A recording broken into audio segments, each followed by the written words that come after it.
So this what if Deku was Brightburn. Now this what if is going to replacing what if Deku was experimented on, and also is gonna be replacing what if Deku was Lucifer. And I already said that in other what if that I was going to not continue what if Deku was Lucifer or slash immortal, but this is what if Deku was pretty much Brightburn Part 1. Now, I've done this what if before, but I lost it in my archives of what ifs that I'm storing up. But yeah, let's get into it. So this is what if Deku was Brightburn Part 1. Now, off the bat, Deku is going to be born with Brightburn's powers, but also Deku's going to be born with some quirks, but with his, traditional, whatever he is, powers. Now, people saying Brightburn is just, evil version of the Kryptonian race, and I actually believe that, so let's just get into it. So, Deku is born relatively the same, but Deku was born the son of, um, Endeavor. Now, Deku isn't going to be a Todoroki per se. Deku isn't going to be raised like Todoroki or anything. Deku is going to be, the secret child of, Endeavor.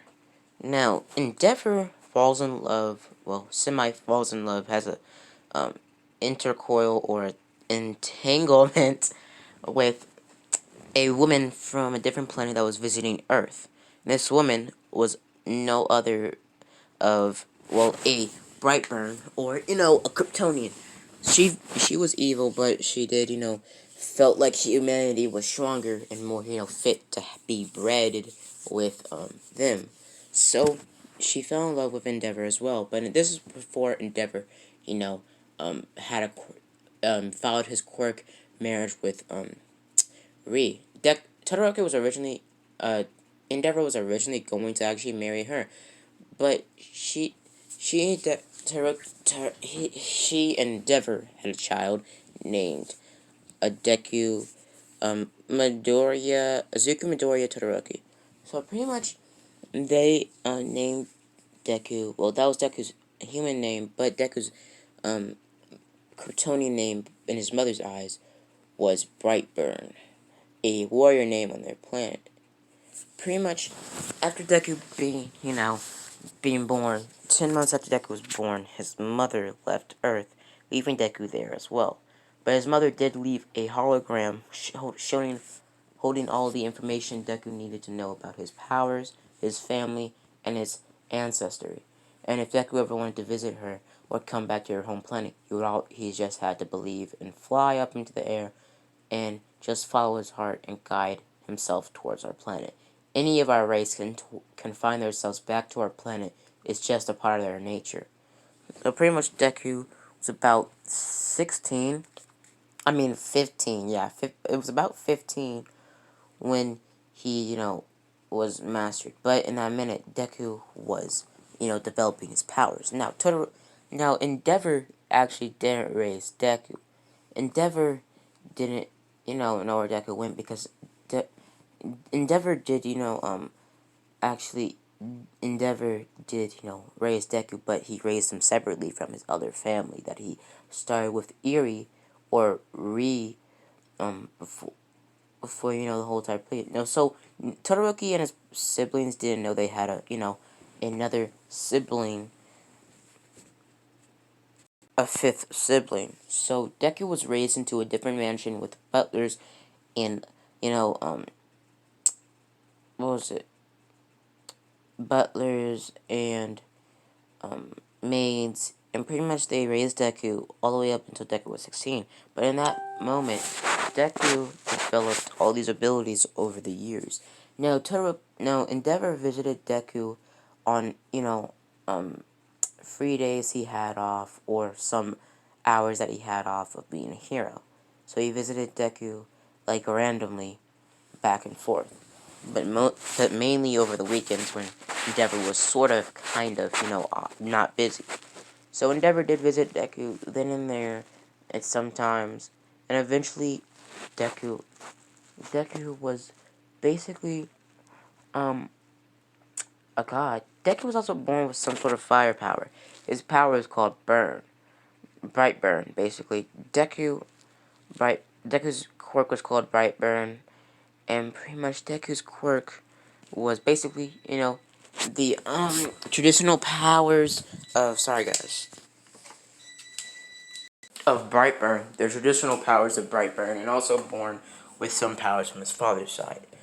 So Deku had flight, invulnerability, laser vision, super strength, super speed, super hearing, stuff like all the powers that Brightburn had in the movie. Deku also had, fire breath, and also Deku had a burn quirk. He only had two quirks in his traditional, Brightburn powers. His two quirks were called Brightburn or just burn, and fire. Deku could shoot fire from his breath, and Deku could also ignite his spit even when it's out of his body. So Deku could spit or his spit on a wall. That wall could be ignited in flames if Deku ever, chose to ignite his spit. Deku also his burn power was that Deku could, basically, you know how your skin looks when you put your hand over a flashlight or like a super powered flashlight, when you put your hand over there and like it illuminates through your hand, it makes you see your veins, they're glowing and everything. That's basically what Deku's body looks like when he uses his burn quirk. Pretty much Deku's body looks like it's light glowing out of his veins.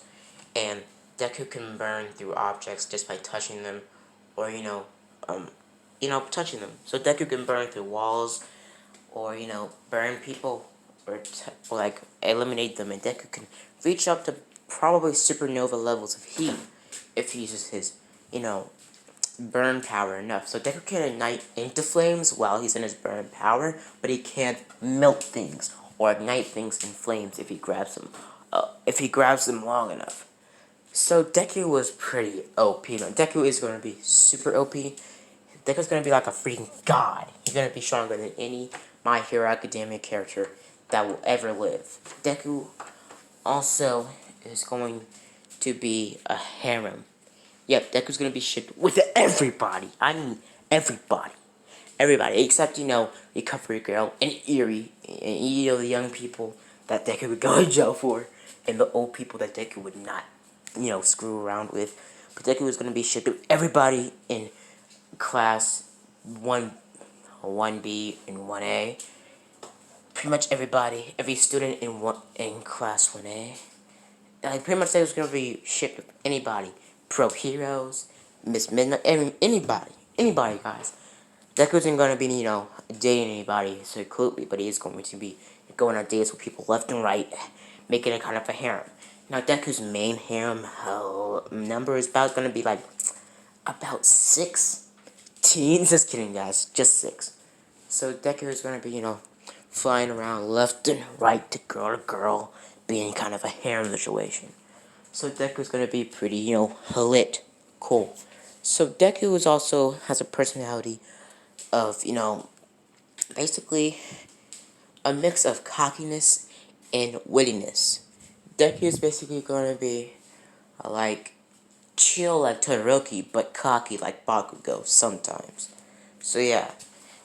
So Deku is going to, be raised separate. Deku doesn't even know that he has, brothers or sisters.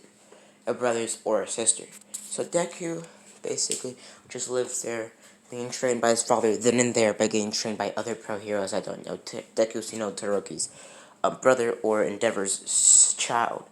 So they trained Deku left and right. Deku's trained by Hawks, and Deku's also trained by Mirako and Miss Midnight at some times. Now Deku does grab a liking towards Mirako, and one night Deku and Mirako start, fooling around, if you know what I mean. So pretty much Deku fools around. Mirako can't walk for about a solid week. So Deku basically got, he's pretty, chilled down. So Deku goes to, his, whatchamacallit, I think you would call it a, also guys, this is only for kids up to the age of 13. So if you're 12 or any lower, do not, I repeat, do not continue watching this series. Okay? Thank you. So yeah, Deku pretty much, goes to UA. Well, Deku isn't, doesn't go to the entrance exam. Deku was, get a recommendation and just walks into UA. Deku was in class 1A, and then all the other students show up. Bakugo shows up, Ochaku shows up, everybody else shows up. Deku had a liking to, Momo, a pink-haired girl with pink skin, and also a whatchamacallit, you would say a red-haired girl. Now, this red-haired girl is going to be, actually no one, sorry guys, this is a different shipping script. Yeah, Deku in class 1A is going to be shipped with Momo, Minata, and also, I think you would, what her name is? Kendo, yeah, I think that's her name, Kendo. If you have any more shits for me, guys, go in the comments. But also, yeah, so Deku pretty much, has a good, just chills down, not talking to anybody, but he does see a kid walking in class. Now, Deku's born with red hair, like Todoroki and Endeavor. Todoroki walks in and sees that Deku has a pretty similar hair color to him, but he just sits down next to Deku about 2 seats away. So Deku's sitting there, and the black-haired girl that he took a liking to, aka Momo, talks up to Deku and starts, kind of flirting with him. But eventually, Azawa walks in class and explains to the class they're doing quirk assessments. And Momo was already in her chair already. Now, pretty much, Azawa says to go outside and get ready. So they go outside and get ready, and they get started. So Deku's told to throw the ball first. Deku grabs it and throws it out of the atmosphere just with, no effort at all. Everybody's, completely shocked. Blasphemous. I don't even know how to say it, but, they're really impressed. So we get to the, long jump. Deku easily jumps that shit with no hesitation, jumps it, literally, just gets over it in seconds. For the, what was it? For the 7, I think. Yeah.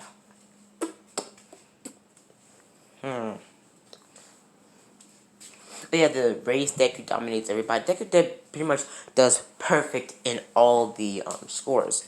Everybody's told to go back home and in the syllabus, and Deku just flies back to his mansion. Deku flies back to his, mansion, sits down, and pretty much just, grabs a drink. Now, Deku, does drink then and there, because Deku has a huge bottle, a huge room of drinks in his mansion, because, Endeavor didn't take the time to, take all the alcoholic beverages out of the mansion. Because this mansion Deku was being raised in and lived in was actually none other but a panic house, or, a last resort house for Endeavor if his main house with his children ever burned down or was destroyed. So Deku pretty much went to sleep, and I'm going to end off here, guys. Sorry it wasn't that eventful, but Deku is going to be a lot more eventful for the combat training. So guys, see you guys later. Have a blessed day. Bye. Hope you enjoy my funny skits.